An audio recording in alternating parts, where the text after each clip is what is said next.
فی زمانہ اس دور میں صوفیہ کرام کے اس پیغام کو اور اس مشن کو اپنانے کی کس قدر ضرورت ہے؟ اس دور میں جہاں عوام کے لیے جو ہے جگہ جگہ پہ خطرے ہیں، ان کی جہاں ایمان پہ ڈاکہ ڈالا جا رہا ہے، اور یہ صرف ایک باقاعدہ ایک پروپیگنڈا جو ہے وہ پورا دیگر ممالک میں آپ جیسے دیکھتے ہیں ویسٹ میں کئی اسلام کے خلاف، کہیں اسلاموفوبیا کے نام سے، کہیں اسلام پہ جو عمل کرتے ہیں ان کو ٹیررسٹ کے نام سے کہا جاتا ہے. تو یہ ایک باقاعدہ کئی سالوں سے ایک پروپیگنڈا کیا جا رہا ہے، اور اسی طرح سے اسی پروپیگنڈا کا ایک حصہ ہے کہ مسلمانوں کے بیچ میں ہی ایسے لوگوں کو بٹھایا گیا ہے، اور وہ ہر فیلڈ میں، چاہے وہ علماء ہیں تو علماء حق کے ساتھ ساتھ ایسے بھی ہمیں علماء نظر آتے ہیں کہ جو نہ ہی دین کے پیروکار ہیں، نہ ہی ان کو اسلام کی کسی تعلیمات کا پتہ ہے، لیکن وہ آ کے لوگوں کو گمراہ کر رہے ہیں. اسی طرح سے اولیاء کے جماعت میں بھی ایسے لوگوں کو بٹھایا گیا ہے کہ ان کا اس جماعت سے کوئی تعلق نہیں، لیکن لوگوں کو وہ گمراہ کر رہے ہیں، لوگوں کے دل آزاری کر رہے ہیں. تو عوام کو یہ بات سوچنی چاہیے کہ آپ جہاں بھی جائیں سب سے پہلے آپ ان کی نسبت، ان کی تعلق، ان کا شجرے کو دیکھیں، پھر ان کی تعلیمات کو دیکھیں، پھر آپ جا کے وہاں سے فیض حاصل کریں. اور اولیاء اللہ جو ہیں، میں یہ سمجھتا ہوں چاہے کوئی ولی ہے، چاہے کوئی عالم ہے، چاہے کوئی حکمران ہے، یہ تمام ذمہ داریاں، یہ تمام جو منصب عطا کیا گیا ہے، اگر کسی کو کوئی دولت عطا کی گئی ہے، کسی کو کوئی حکومت عطا کی گئی ہے، کسی کو کوئی بادشاہت عطا کی گئی ہے، تو یہ تمام منصب یہ اللہ پاک نے عطا کیے ہیں. بے شک. اور یہ ہماری جو ہے وہ ایک سمجھ لیں ایک ڈیوٹی ہے، ایک مختصر وقت کے لیے ذمہ داری ہے کہ ہم نے اپنی ذمہ داری کس طرح سے نبھانی ہے. بے شک. اور جو شخص اپنی ذمہ داری کو اللہ اور اس کے رسول صلی اللہ علیہ وسلم کی تعلیمات کے مطابق اپنائے گا، اطیعوا اللہ و اطیعوا الرسول کے مطابق اپنائے گا، وہ اللہ پاک اور اس کے حبیب صلی اللہ علیہ وسلم کی خوشنودی حاصل کرے گا، اور وہ راہ حق پہ چل رہا ہوگا.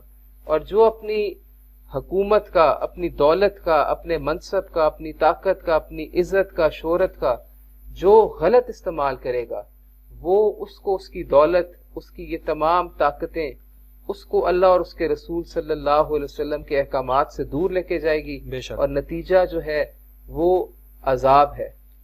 تو میرے یہ ضروری ایک پروسیس ہے کہ ہم اگر رمضان میں تقوی اختیار کرتے ہیں، اگر ہم رمضان میں پرہیزگار بنتے ہیں، اگر ہم رمضان میں گالی گلوچ نہیں دیتے، جو روزے کی ایک میں سمجھتا ہوں کہ ہمیں ایک اہمیت بتائی گئی کہ جب تم روزے سے ہو تو کوئی فحش بات نہ کرو. روزہ ایک ڈھال ہے، اور اگر تمہیں کوئی گالی گلوچ دے رہا ہے، کوئی تم سے لڑ رہا ہے، تو آگے سے پورا پھر ہمیں نبی کریم صلی اللہ علیہ وسلم نے ایک ہمیں پورے رولز اینڈ ریگولیشن بتائے. بے شک. کہ اگر آپ سے کوئی لڑ بھی رہا ہے تو آپ اسے کہو کہ میں روزے سے ہوں، آپ آگے اس کا جواب گالی گلوچ میں نہ دو. بے شک. تو ہمیں اس عمل کو سمجھنے کی ضرورت ہے کہ رمضان جہاں ہمیں تقوی کی طرف لے کے جا رہا ہے، وہاں ہمیں انسانیت کی خدمت، بھائی چارہ، وہاں ہمیں حقوق العباد کو اپنانے کی طرف لے کے جا رہا ہے. تو ضرور آپ لوگ غرباء و مساکین کی خدمت کریں. جو آپ کو اللہ پاک نے مال عطا کیا ہے، اس مال میں سے آپ جب اللہ کی راہ میں خرچ کریں گے تو یہ آپ کو ایک رمضان کا تحفہ ہے کہ آپ کو 7 گنا سے لے کے 700 گنا اضافہ ملے گا. سبحان اللہ، سبحان اللہ، سبحان اللہ. پیر صاحب قبلہ بیان فرمائیے گا، فی زمانہ بہت ساری NGOs، بہت سارے لوگ اپنی مدد آپ کے تحت لوگوں کی خدمت کے لیے برسر میدان ہیں، ایک دوسرے کے کام آ رہے ہیں. حی علی الفلاح فاؤنڈیشن بھی اسی پر یقین رکھتی ہے، سوچ ٹی وی پاکستان یہی ویژن لے کر کے نکلا ہے. آپ کیا بیان فرمانا چاہیں گے؟ آستان علیہ موڑا شریف کی خدمات یقیناً خطہ پٹھوار کے لیے بلکہ پورے ملک کے لیے، عالم اسلام کے لیے اگر ہم انگلیوں پر گننا شروع کریں تو یقیناً وہ گنی نہ جائیں گی. آپ کیا بیان فرمانا چاہیں گے ضمن موڑا شریف کی، جہاں ہمیشہ سے گزشتہ 150 سال سے جہاں روحانی خدمات رہی ہیں کہ لوگوں کے دل کو روشن کیا جائے اللہ کے ذکر سے، اس کے محبوب صلی اللہ علیہ وسلم کے ذکر سے، عام لوگوں کو ذاکر بنایا جائے، تاکہ جب لوگ اللہ کو یاد کریں گے تو اس کے جواب میں اللہ ان لوگوں کو یاد کرے گا۔ سبحان اللہ، سبحان تو یہ فلسفہ جہاں انہیں سکھایا جا رہا ہے، اور یہ آج آپ دیکھیں کہ ویسٹ میں میڈیٹیشن کے نام پہ، مختلف ایکسرسائزز کے نام پہ وہ سانس کے ساتھ مختلف انہیل اور ایکسہیل کی ایکسرسائزز کرتے ہیں، ایک خاص طریقے سے بیٹھتے ہیں جی، لیکن یہ ہمارے صوفیاء 500 سال پہلے، 1000 سال پہلے اس طرح سے مراقبے کی صورت میں بیٹھا کرتے تھے، اور لوگوں کو بتایا کرتے تھے کہ آپ نے سانس کس طرح سے اندر لینا ہے اور کس طرح سے سانس اپنے جسم سے باہر نکالنا ہے، اور اس کے ساتھ ان کو، اس سانس کے ساتھ ان کو اللہ کا ذکر بھی بتاتے تھے کہ آپ جب سانس اندر لیں تو اللہ کی صدا اندر جائے، جب سانس باہر لیں تو ہو کی صدا باہر نکالیں، تاکہ آپ کی سانس کے ساتھ جو آپ کی ایکسرسائز ہو رہی ہے، آپ کی جو مختلف بیماری ہیں اس کو ٹھیک کیا جا رہا ہے، لیکن اللہ کے نام کی برکت سے آپ کو شفا ملے، صحت ملے۔ تو یہ موڑا شریف کا جہاں ذکر کا پیغام ہے، وہاں انسانیت کی خدمت کا بہت بڑا ایک موڑا شریف نے، میں سمجھتا ہوں کہ بیڑا اٹھایا، سبحان اللہ، میرے والد محترم، میرے دادا حضور نے، اور انہوں نے اپنے اس وقت میں ایک فاؤنڈیشن بنائی جس کی آج میں خدمت کر رہا ہوں، ماشاءاللہ، اور اس فاؤنڈیشن، اس ویلفیئر ٹرسٹ کے زیر اہتمام ہم نے مختلف شہروں میں جہاں مدارس بنائے، جہاں مساجد بنائی، جہاں حلقہ ذکر کی محفلیں کی، جن جگہوں پہ ہمارے کثیر تعداد میں لوگ موجود ہیں، وہاں حلقہ ذکر کی ہفتہ وار ماہانہ محفلیں 11ویں شریف کے نام سے، اور اس کے ساتھ ساتھ سکول کالجز موڑا شریف کے زیر اہتمام چل رہے ہیں ماشاءاللہ۔ اور ایک جو ہماری فکر تھی کہ ہمارے جتنے بھی عقیدت مند ہیں وہ کچھ نہ کچھ اپنے اپنے شہروں میں فلاحی کام کریں، کوئی کسی جگہ پہ اگر پانی کی کمی ہے تو وہاں واٹر بورز لگائیں، کسی جگہ پہ ہر رمضان میں راول پنڈی میں، کلر سیدہ میں، حافظ آباد میں، لاہور میں، کشمیر میں راشن تقسیم کیا جاتا ہے سینکڑوں کی تعداد میں، ماشاءاللہ، موڑا شریف کے زیر اہتمام۔ ماشاءاللہ۔ اسی طرح سے جو ہمارے عقیدت مند باہر ہیں، وہ بڑی عید کے دوران وہ کوشش کرتے ہیں کہ وہ قربانیاں جو ہیں پاکستان میں کریں، تاکہ ہم کچھ حصہ راول پنڈی میں گوشت تقسیم کریں، کچھ حصہ ان کی قربانی کا ہم کشمیر میں بھجوا دیں، وہاں کے جو لوگ ہیں۔ اسی طرح سے لاہور، حافظ آباد کے جو دیہی علاقے ہیں ان میں وہ قربانی کا گوشت پھیلایا جاتا ہے، اور جہاں جہاں بھی کوئی خدا نہ خواستہ نگہانی آفت آ جائے، جیسے زلزلہ پاکستان میں آیا، سیلاب آیا، وہاں آپ دیکھیں گے کہ موڑا شریف جو ہے وہ سب سے پہلے ان کے عقیدت مند، اور ہم سب یہ کوشش کرتے ہیں کہ ہم سب سے پہلے وہاں تک پہنچیں۔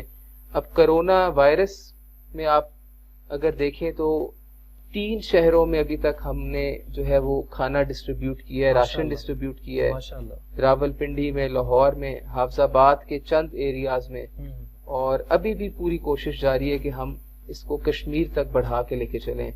تو اللہ پاک یہ خدمات قبول فرمائے، اور جہاں جہاں موڑا شریف سے تعلق رکھنے والے اللہ تعالیٰ ان کو مزید برکتیں عطا فرمائے۔ پھر صاحب قبلہ، بڑی خوبصورت باتیں آپ نے شیئر فرمائی۔ یقیناً یہ مثال جب لوگوں تک پہنچے گی تو لوگ اس پر عمل بھی کریں گے، اور دیے سے ہی دیا روشن ہوتا ہے۔ کیا بیان فرمائیں گے آپ فی زمانہ اس دور میں جب عالم اسلام سیاسی ابتری کا بھی شکار ہے اور معاشی ابتری کا بھی شکار ہے، اس دور میں صوفیہ کرام کا ویژن، صوفیہ کرام کا کردار، صوفیہ کرام کا پیغام، اور جو ویژن اور مشن صوفیہ کرام اور اولیاء کرام لے کے چل رہے ہیں، یہ کس قدر کارگر ثابت ہوگا اگر اپنا لیا جائے؟ ہمیں سب سے پہلے باحیثیت مسلمان یہ سوچنا ہے کہ جو ہمارے اسلاف تھے، پھر جو ان سے اوپر بزرگ تھے، تبع تابعین، تابعین کا زمانہ آیا، پھر صحابہ کرام کا زمانہ تھا، خلفائے راشدین کا زمانہ تھا، اہل بیت کا زمانہ۔ تو اس زمانے میں اگر آپ دیکھیں مسلمان جو ہیں ان کی ریسرچ ورک آپ دیکھیں کہ تخلیق کائنات سے لے کے نظام شمسی سے لے کے، چاہے وہ واٹر سائیکل کی تھیوری ہے، چاہے وہ ارتھ گریویٹیشن کی تھیوری ہے، چاہے وہ کوئی میڈیکل ریسرچ ہے، اس میں مسلمان ہی آپ کو سب سے جو بانی ہیں، ہر علم کے، ہر فنون کے جو بانی ہیں وہ آپ کو مسلمان نظر آئیں گے بے شک وہاں. اور اس کی سب سے بڑی وجہ یہ تھی کہ مسلمان اس وقت اللہ اور اس کے رسول صلی اللہ علیہ وسلم کی احکامات پر عمل کرتے تھے، بے شک قرآن کو پڑھتے تھے سمجھ کے، اس پر عمل کرتے تھے، حضور نبی کریم صلی اللہ علیہ وسلم کی احادیث مبارکہ، آپ کی تعلیمات کو پڑھتے تھے، اس کو اپناتے تھے. آج میں یہ سمجھتا ہوں کہ یہ ایک بہت بڑی دوری ہے جو مسلمان آج قرآن کو سمجھ کے نہیں پڑھ رہے، آج سیرت مصطفیٰ صلی اللہ علیہ وسلم کو ہمارے نصاب میں نہیں پڑھایا جا رہا. بے شک ہمیں مختلف جو ہیں وہ ناولز پڑھائے جا رہے ہیں. ہمارے اسکول میں جو سلیبس ہے وہ اس معیار کا نہیں کہ اس میں بتایا جائے کہ ہمارے اصل ہیروز جو ہیں وہ ہمارے اسلامک وہ لوگ ہیں جنہوں نے اسلام کو پھیلایا، واہ واہ جس محنت سے، جس مشقت سے، سبحان جس اللہ. کوشش سے، جنہوں نے رسول اللہ صلی اللہ علیہ وسلم کی ہر ادا کو اپنایا اور ہر ادا پر عمل کیا اور قرآن کے فلسفے کو سمجھا. وما اتاکم الرسول فخذوہ، یہ قرآن کا فلسفہ ہے سبحان اللہ. کہ نبی کریم صلی اللہ علیہ وسلم کی بتائی ہوئی تعلیمات پر چلنا، اور اطیع اللہ و اطیع رسول قرآن کا فلسفہ ہے. سبحان اللہ. اور پھر آپ نے جس طرح قرآن کریم میں لکھا ہے کہ جس نے رسول اللہ صلی اللہ علیہ وسلم کا حکم مانا اس نے دراصل حکم خدا مانا. واہ واہ واہ بے شک. اب ہمیں اس فلسفے سے ایک خاص کئی 100 سال سے مسلمانوں کے خلاف پلاننگ کی جا رہی ہے، ان کو توڑا جا رہا ہے، ان کو ڈیوائیڈ کیا جا رہا ہے. ڈیوائیڈ کر کے مسلمانوں کی جو اسٹرینتھ ہے اس کو کمزور کیا جا رہا ہے. بے شک پوری دنیا میں مسلمان آپس میں لڑ رہے ہیں، حالانکہ مسلمان جو ہیں وہ قرآن اور حدیث کی روشنی میں ایک دوسرے کے بھائی ہیں. بے شک. تو ہمیں تو یہ حکم دیا جا رہا ہے کہ ہم مسلمان آپس میں بھائی بھائی ہیں، آپس میں اتفاق سے رہیں، اتحاد سے رہیں، ایک دوسرے کی مشکلوں کو آسان کریں، ایک دوسرے کے کام آئیں، ایک دوسرے کی مدد کریں. سبحان اللہ. لیکن اس فلسفے کو آج ہمیں مختلف گروہوں میں، مختلف ممالک میں اور مختلف جو ہے وہ مسالک میں ہمیں آج تقسیم کیا جا رہا ہے اور ہمیں آج کمزور کیا جا رہا ہے. اور سب سے بڑی جو کمزوری میں سمجھتا ہوں کہ مسلمانوں نے علم حاصل کرنا چھوڑ دیا، ریسرچ حاصل کرنا چھوڑ دیا ہے. ہم آج اغیار کی ہی چیزوں پہ بٹن سے لے کے ہماری زندگی میں جو بھی چیز ہے، چاہے وہ ہماری جو بھی ضروریات زندگی ہے، چاہے موبائل ہے، چاہے ٹیکنالوجی ہے، چاہے ہماری سواری ہے، چاہے ہمارے لباس ہے، جو کچھ بھی ہے وہ تمام ٹیکنالوجی، وہ تمام سب کچھ جو ہے ہم ویسٹ سے لے رہے ہیں اور ہم کچھ اپنا جو ہے ریسرچ نہیں کر رہے، ہم کچھ اپنا ایجاد نہیں کر رہے. اسی وجہ سے ہم سب سے پیچھے ہیں. حالانکہ آپ یہ دیکھیں کہ سب سے پہلے جو کائنات میں جو شمسی نظام کے بارے میں بتایا، جو انسان کے جسم کے بارے میں بتایا، یہاں تک کہ اسلام میں ہم اگر قرآن کو پڑھیں تو ہمارے جو باڈی، ہیومن باڈی ہے، اس میں بتایا گیا کہ ہماری آنکھ کے اندر جو ریٹنا ہے وہاں تک ہمیں اتنی ڈیپ ریسرچ بتائی گئی ہے، قرآن اور حدیث میں ہمیں ملتا ہے. لیکن ہم نے اس حدیث کو آگے امپلیمنٹ نہیں کیا، ان ریسرچ کو آگے امپلیمنٹ نہیں کیا، اور ہم نے اپنی کوئی ایجاد نہیں کی. اس وجہ سے آج ہم سب سے پیچھے ہیں. مطلب ضرورت اس امر کی ہے کہ ہم ریسرچ کے میدان میں، تحقیق کے میدان میں اتریں اور تحقیق کو اپنائیں. حضور پیر صاحب قبلہ، بڑی خوبصورت باتیں آپ نے ارشاد فرمائی.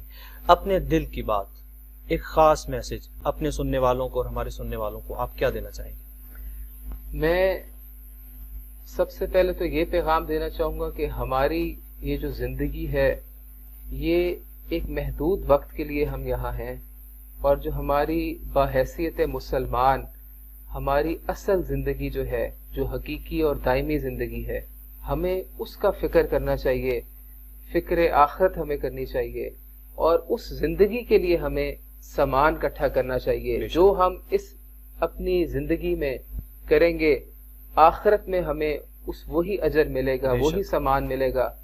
اور اس کے ساتھ ساتھ آپ لوگ اللہ اور اس کے رسول صلی اللہ علیہ وسلم کی غلامی اختیار کریں، ان کی تعلیمات پر عمل کریں، علم حاصل کریں، باحیثیت مسلمان آج ہمیں ضرورت ہے کہ ہمارے پاس اچھے ڈاکٹرز ہوں، اچھے فلاسفرز ہوں، بے شک، اچھے انجینئرز ہوں، بے شک، اچھے ریسرچ ورک والے ہوں، اچھے سائنٹسٹس ہوں، اچھے حکیم ہوں، اچھے جج ہوں، اچھے حکمران ہوں.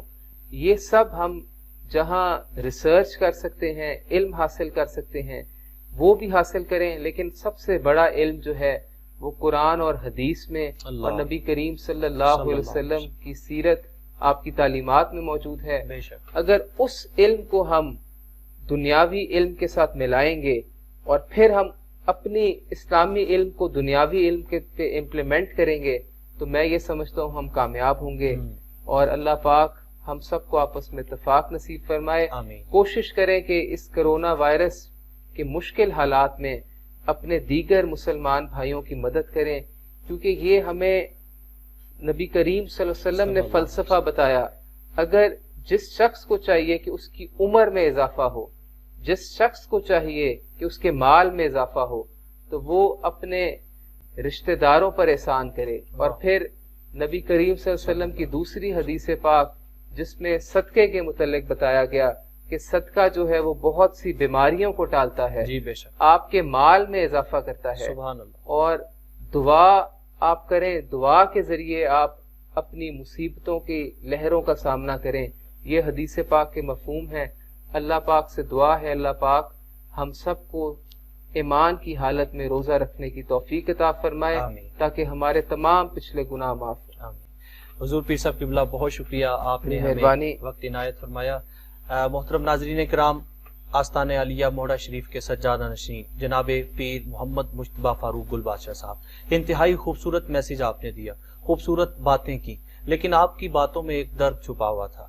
امت مسلمہ کے لیے ایک خیال اور ایک فکر جو ہے وہ آپ کے گفتگو میں، آپ کے پیغام میں نہاں تھی. آئیے غور کرتے ہیں کہ وہ پیغام اور وہ فکر کیا ہے.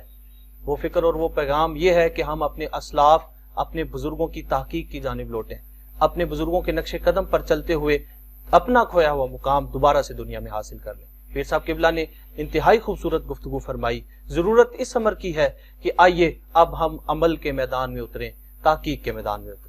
اپنے میزبان سید عرفان الحسنی کو اجازت دیجیے. اللہ نگہبان.